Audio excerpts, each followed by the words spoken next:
Hello and welcome to FinextraTV. I'm Alex Lippic, and kindly joining me in the studio today is Arsalan Minhas and also Matt Bazley of Hyland. Pleasure to have you both. Welcome to the studio. Thank you. Really great to see you. And we're going to be discussing the evolution of digital transformation today. Arsalan, I'm going to come to you first, if I may. Digital transformation has been perceived by many as, well, many different perceptions over the years. I'd love to know, what does digital transformation in its current form mean to you? And are there any misconceptions we should be aware of? Let's start there. That's a very good question, Alex. Thanks for asking. Digital transformation indeed has evolved significantly over the years.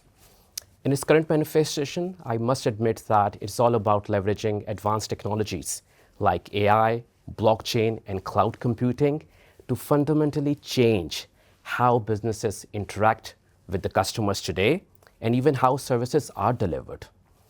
Focusing on financial services in its current manifestation, I must admit that more and more organizations are focusing on AI-first strategy, where they are leveraging AI to supercharge every customer touch point, from customer onboarding, KYC, to even how loans are being serviced.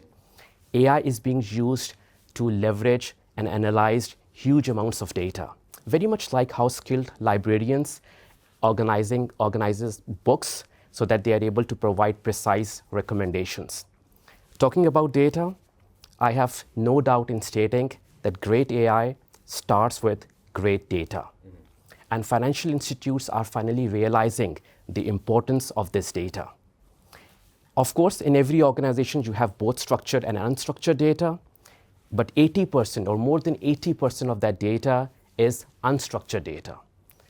However, only 18% or even less than 18% of the organizations are effectively utilizing this data properly. So there is a significant opportunity, significant potential for financial service institutes to untap this asset, untap this data which they are having within the organizations. Yeah. You mentioned data, you mentioned AI as well. Bringing it back to data, hyper-personalization, big topic at the moment. Sounds like a great idea on paper. Do you have any real-world statistics, case studies to back it up? I'll come to you on that one, Arsalan, again, if that's okay. So hyper-personalizations, in my view, is more than a buzzword. It's more than a hype. In fact, there are real-world examples and even tangible results that could actually back hyper-personalization. And let me start with the real-world examples. BBVA, one of a very large bank in Spain, in fact also in Latin America, they have taken this AI-centric, AI-first approach, and by doing that, they have increased more than 37% of their customer satisfaction. And what they did, they are actually using mobile app, which they are providing to their customers. And every month, they send notifications to users who are nearing their monthly budget spent, giving them even tips and hints how they can stay on track. And by doing that, they have also significantly boosted their cross-selling of other financial products. Another example I want to take is from the Goldman Sachs. So Marcus by the Goldman Sachs, that's an AI platform that leverages AI to provide very tailored financial advice to the customers.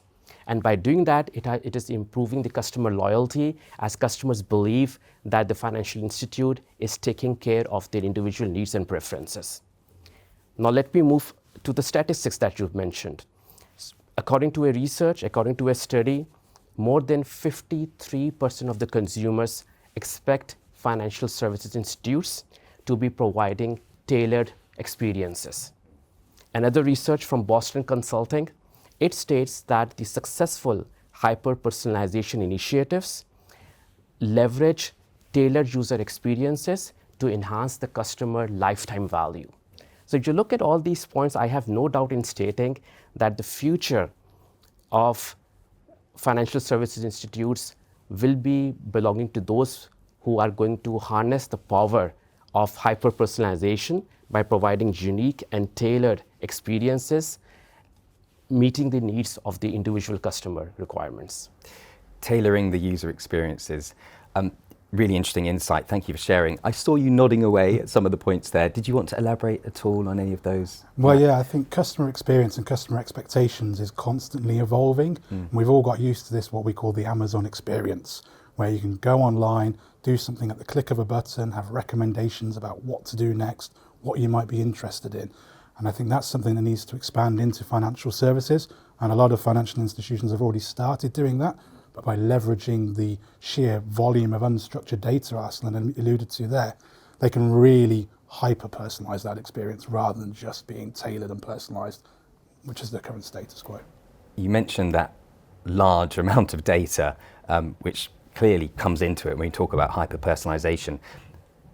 How, therefore, does that consumer's personal data privacy be protected? Because that must be a concern. I'll come to you again, Matt, if that's okay. Yeah, absolutely. Something very close to my heart. So I think there's two elements to this as well. So when organisations have got such a large amount of unstructured data, over 80% of their data being unstructured, how can organisations be certain of the integrity of that data?